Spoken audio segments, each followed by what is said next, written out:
This is why you value people. I firmly believe anything great that's ever been done has been done through the vessel of another person. But oftentimes we live in this world and it's so transactional, right? A person can speak to you and they're not even waiting on a response. Most people, when they ask a person, hey man, how you doing? They don't really mean it, right? We live in this world. It's so transactional. Value people, right? You never know what God will do through another person. Value people. We went to a workout a Saturday morning, 8 o'clock in the morning, we get done and we're driving home and it's storming in Atlanta. And we're getting off on our exit and we're coming up on a red light. And we're coming to a stop and a truck comes by us, big truck. And it sends water our way. And me and my son, the truck shakes a little bit. And so I drive with one hand.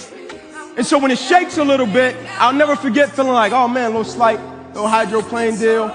And it kept going. And so when it started to spin, I was like, God, no. But as it was spinning toward a retainer wall. And we were on a ramp. And I'm like, God, like, no, man. Like, if my truck hits that, me and my son were flipping over, it's going to be a nice fall. And so the truck continued to spin. And I heard the Spirit saying to me, let go of the wheel. And I'm like, God, it's the only thing I got. But I heard the Spirit loud and clear, let go of the wheel, Ink. And I'm like, no, God, this is the only thing. If I let go, I'm going toward the wall. Right? Oftentimes in life, God is saying, let go of the will. Fortify your faith. Trust me, I got it under control. The scripture says it. For I know the plans I have for you, declares the Lord. Plans to prosper you and not to harm you. Plans to give you hope in the future. Let go of the will.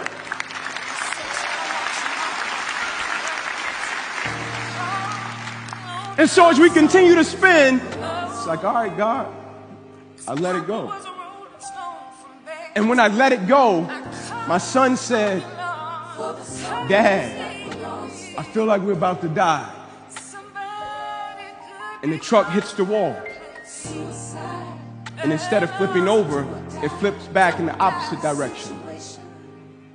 And when it flips back in the opposite direction, we land upright after rolling a couple times. I get out, I get my son out. My son is crying. And as I'm trying to get him situated, I'm trying to call my wife. And as I'm trying to call my wife, cars are going by. And I get through to my wife and say, hey, babe, me and Ink had an accident. Can you pick us up? We're here. She was like, no problem. I'm on the way. And as soon as I hang up the phone, a white car drives up. And it's storming.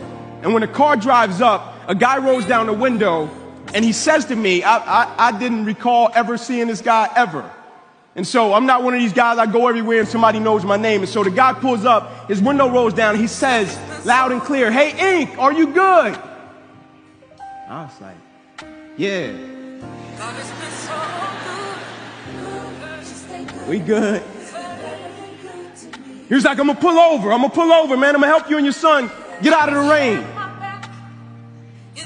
And when he pulls over, I walk up to his car. I was like, man, if you don't mind, I just want to put my son in the back seat, get him out of the rain. He was like, no, you get in too. And so as I was getting in, my son says, hey, Dad, your arm is bleeding.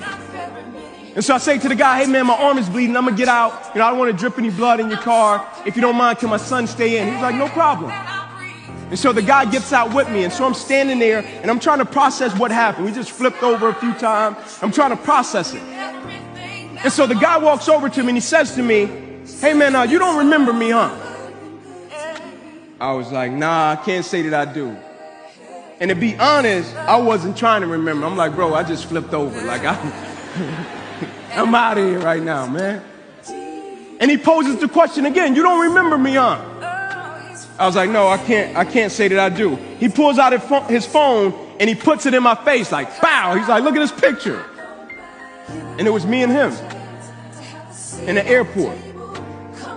He said 2020 was the roughest, toughest, darkest year of my life. I was coming through the airport and I saw you.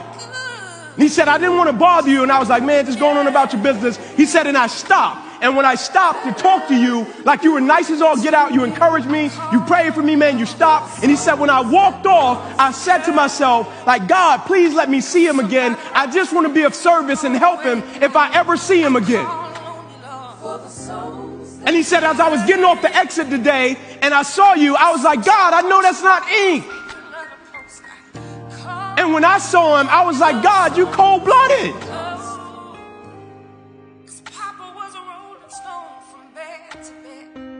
call on you, Lord, for the soul.